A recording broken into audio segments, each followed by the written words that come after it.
É um tema amplo, mas é um tema importantíssimo. Eu concordo com o Zezito, né? A ideia de balanço e rumo da política cultural no Brasil e no Nordeste é um tema amplo, um tema para um curso, para um livro, para um balanço importante, né? Agora, veja, eu sempre gosto de partir, eu acho que é um momento da gente partir da situação atual. Nós estamos em pleno 2022, né, fim de ano, nós estamos vindo de uma eleição muito polarizada, muito difícil, com muita dificuldade, em que Lula foi eleito, ainda bem, inclusive, que derrotou Bolsonaro, né, mas que uma direita não saiu na rua, né? Tivemos uma triste surpresa, né, de você ter em várias capitais do Brasil um setor da direita na porta de quartel, pedindo intervenção militar, continuidade de Bolsonaro, e outra pauta maluca que, na verdade, nem é pauta, né? Na verdade, não é pauta. Né? Então, assim, eu acho que é um momento muito difícil. O Zezito lembrou bem que já tem a indicação da ministra da Cultura, significa dizer, primeira coisa que eu acho que é um mérito já de Lula, voltar ao Ministério da Cultura. Veja, o governo Bolsonaro, na verdade, começou com Temer, né? Quando houve o golpe em 16, a extinção do Ministério da Cultura, depois volta, aí ficou aquela coisa capenga, depois Bolsonaro acabou com o Ministério, criou uma secretaria e entregou para a gente absolutamente desqualificada, todos e todas, né? Passando por Regina Duarte, etc. e tal. Então, assim, foi uma secretaria que sofreu muito, não é uma secretaria que virou mero cabide de emprego, que não vai deixar para a memória nada ou quase nada, não é? E quando lembrarmos da Secretaria de Cultura de Bolsonaro, a gente vai lembrar de Roberto Alvim, aquela pantomima nazista. Imagina, uma Secretaria de Cultura que faz propaganda nazista.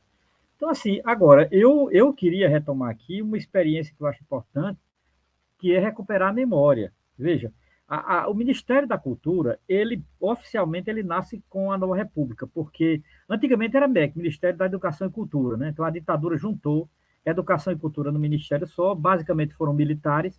Né? No fim da gestão dos militares, Figueiredo, é que um civil assumiu o Ministério da Educação e Cultura, mas ele era basicamente entregue a militares, como Jarros Passarinho, que era um coronel, etc.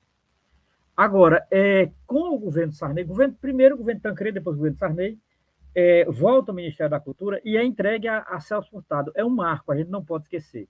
Celso Furtado fez muito pouco, porque ele ficou 2 anos e pouco, ele não completou o mandato, até porque, com a morte de Tancredo Neves, o governo Sarney ele foi uma coxa de retalho. Tinha de direita, de esquerda, de centro, de nada.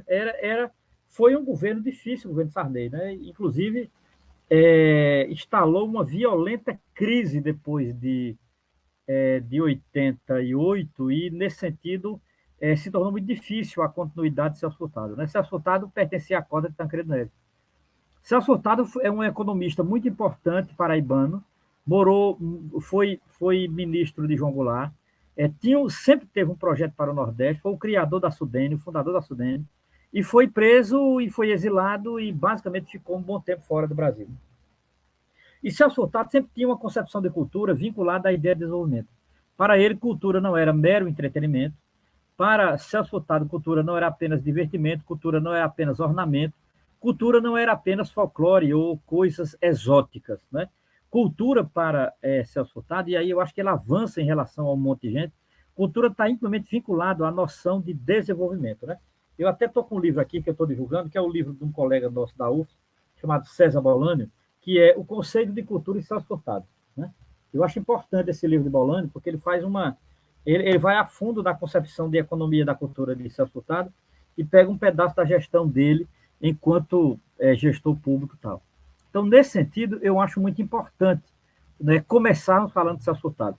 Depois de Celso Furtado veio o governo Collor manteve o Ministério da Cultura e colocou lá inicialmente o filósofo Sérgio Paulo Rouanet, criou a Lei Rouanet, que essa coisa de isenção fiscal e abatimento, né, nas contas, por exemplo, empresariais. É complicado. A Lei Rouanet foi de fato, foi complicado, né? Mas, de qualquer maneira, foi alguma coisa. Né? Depois teve o governo Fernando Henrique. O governo Fernando Henrique teve um ministro da Cultura nos 2 mandatos, que foi Francisco Lefort. Fez muito pouco, mas manteve o Ministério da Cultura, manteve uma política cultural, manteve alguns editais. Então, nesse sentido, eu diria que Fernando Henrique, que foi um governo claramente neoliberal, mas foi um governo que manteve o Ministério da Cultura, né?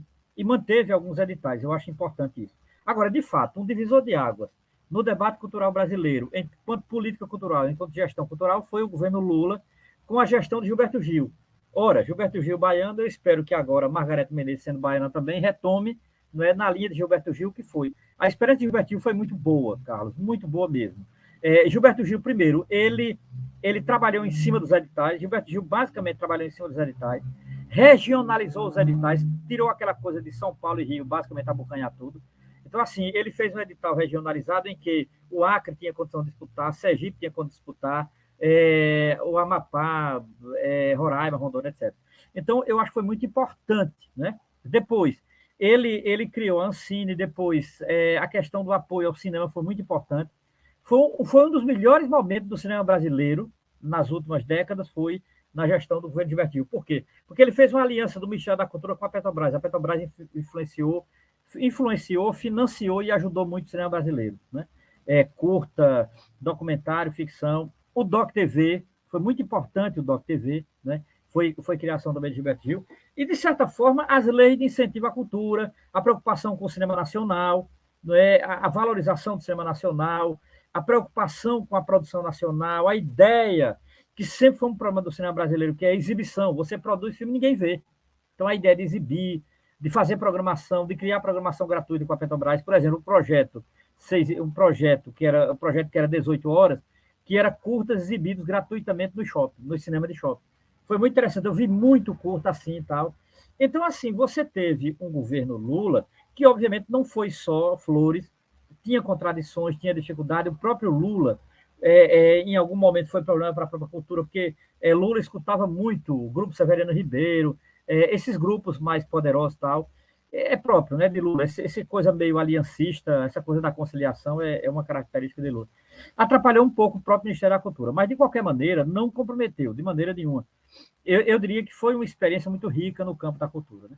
E influenciou outras regiões. Aqui no Nordeste, por exemplo, Sergipe, quando na época tinha o governo Deda, você teve uma experiência interessante do curta-se, do incentivo ao Doc TV, a experiência da produção cinematográfica, a ideia dos círculos de produção, não é? Como, por exemplo, o Polo Digital, Orlando Vieira. Então, assim, eu diria que o Brasil viveu um período rico a partir do governo Lula, né?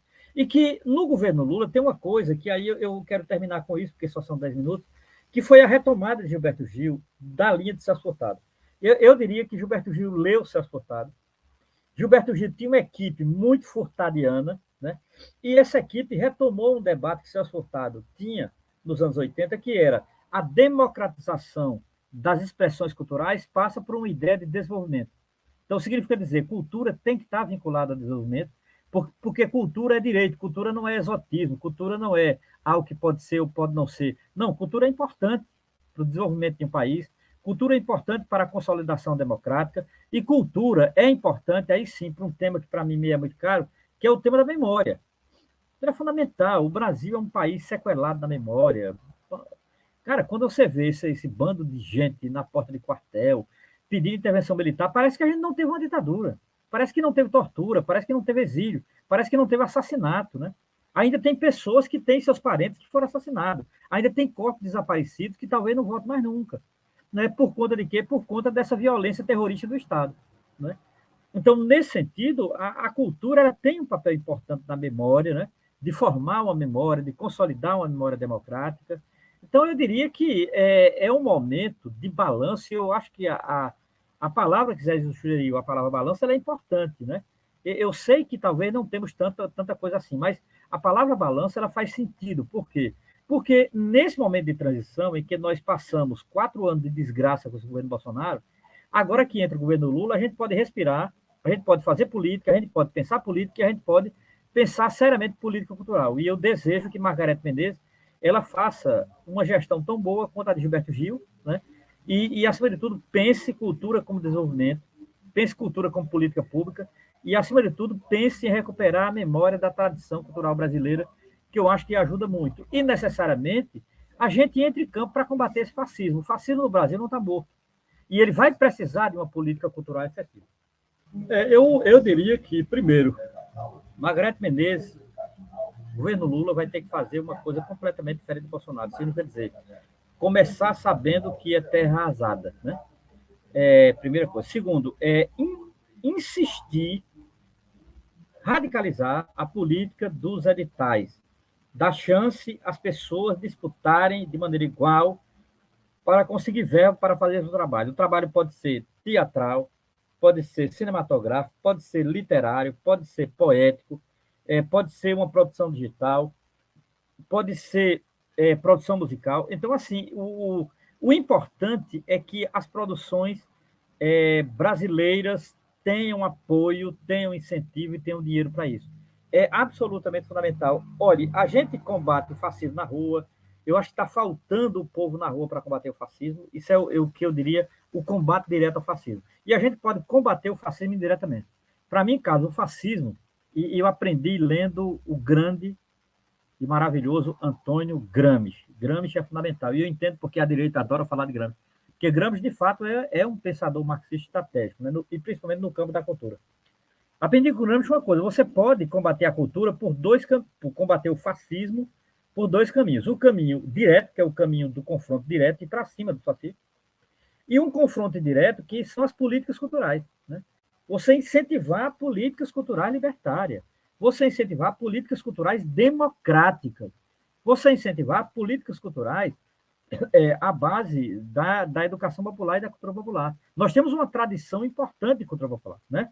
Agora, nos dias 21, 22, 23, vai ter um curso sobre educação popular e trabalho de base. Eu vou voltar a esse tema, porque eu acho importante. Então, nesse sentido, nós temos uma tradição, e se Margareth Menezes quiser, ela vai ter um material disponível, não é?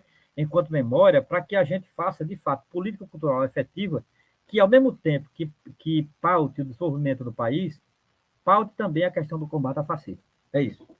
Romero, como é que tu vê o trabalho de base como ferramenta de agitação cultural e produção cultural? Eu acho muito importante, Carlos, o debate, porque eu vejo a cultura popular como um elemento central, não só para o trabalho de base também, mas eu acho muito importante para a formação do sujeito humano, para a formação, digamos assim, para um país democrático. Pensar a cultura popular é exatamente pensar a cultura que não está, digamos assim, hegemonizada pela casa grande das mídias e, de modo geral, pelos donos do poder. Né? Então, nesse sentido, eu acho fundamental, porque é uma tradição que foi colocada para a própria esquerda, e não só brasileira, que é a valorização da cultura popular. Porque não interessa às direitas, de modo geral, a cultura popular. Então, no máximo, as direitas se interessam pela alta cultura. O que é alta cultura? Alta cultura é um termo altamente ideológico. Então, assim, interessa à direita, por exemplo, conservar, por exemplo, música lírica, conservar certos teatros, conservar certos espaços, que, de um modo geral, só são frequentados pela classe média e pela classe média alta. Então, veja, o papel da esquerda é exatamente fazer o contrário. Né? E, nesse sentido, é preciso que tenha uma valorização e, ao mesmo tempo, isso que um pouco o James colocou, né? Digamos assim, os mestres da cultura popular, os mestres de determinadas expressões, que seja o maracatu ou o coco, etc., entendeu? Então, eu acho fundamental para o trabalho da educação popular. Não existe educação popular sem cultura popular. Isso está muito claro, principalmente no Nordeste brasileiro. E, por fim, eu quero agradecer, né, esse momento. Eu acho que, como alguém falou aqui no chat, são momentos que devem ter mais. Eu acho que é importante, de fato, com outras pessoas, com pessoas que estão, assim, de certa forma, trabalhando com a temática e tal. Eu acho que ajuda, avança um pouco, porque a gente viveu anos muito difíceis, né? Um fastio político muito grande, esse bolsonarismo e essa direita muito briguentos, muito beligerantes e tal. E, de um modo geral, isso desarma muito a cultura. O governo Bolsonaro é um governo anticultura, isso eu não tenho a menor dúvida, né? Porque o que eles estão preocupados é guerra cultural e não necessariamente produção cultural. Né? E isso é um problema grave desse país. Por isso que há uma demanda reprimida, que eu sinceramente não sei como o atual Ministério da Cultura, tendo Margareth Menezes à frente, vai trabalhar com isso, porque é uma demanda reprimida muito grande, porque são em torno de 4 a 6 anos, porque eu conto os 2 anos do Temer também, né? Então, nesse sentido, é importante um debate como esse, né? E eu agradeço a todos e todas que nos acompanharam aqui e vamos em frente.